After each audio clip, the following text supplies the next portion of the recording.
So for this week, in knowing God's desirous will for our lives, we want to focus on actually giving ourselves to the Lord and then giving ourselves to others, which would be other Christians would be the focus there. Last week, we really should have been focusing on using our spiritual gift. You know, we all have a spiritual gift. We should not be ignorant about spiritual gifts. We should be using them properly. The revelatory gifts are no longer active.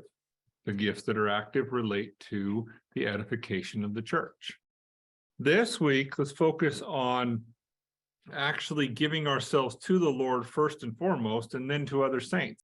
And we see a really good example of this with the Macedonian saints, where they first give themselves to the Lord, and then they give themselves to others. Their focus wasn't on earthly things.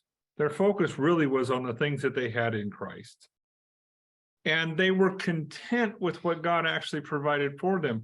If you remember, the Macedonian saints were actually very poor, but yet, through what they were willing to offer, they actually gave a substantial amount to support the saints in Jerusalem.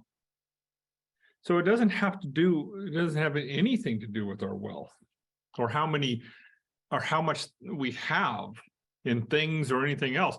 Not to do mighty works for God. What it actually requires is for us to be content with what God has provided for us. So the first thing would be focusing on submitting yourself to God, giving yourself to the Lord, and then taking from what He provides for you and using that to support other saints. Now, the Macedonian saints, when they gave, they didn't give out of compulsion, out of grief, or out of necessity. As a matter of fact, Paul refused to take it until they insisted he took it. And he verified that they were doing it correctly. That is, they gave as a cheerful giver. They gave it willingly. So it's not about compulsion. It's not about out of grief. It's about focusing on giving ourselves to the Lord, being content with whatever God gives us, so that we can be ready because we have a right frame of mind, so that we can actually do the good works that God has provided for us. And you know, that can simply be just a smile to someone who really needed that. You know, we don't oftentimes think, well, you think of good works as they got to be great and big.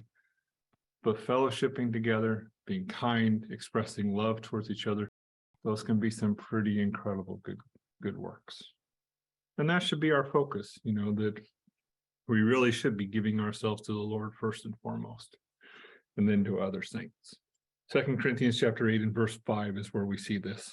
And not just as we hoped, but they first gave themselves to the Lord and us through the desirous will of God.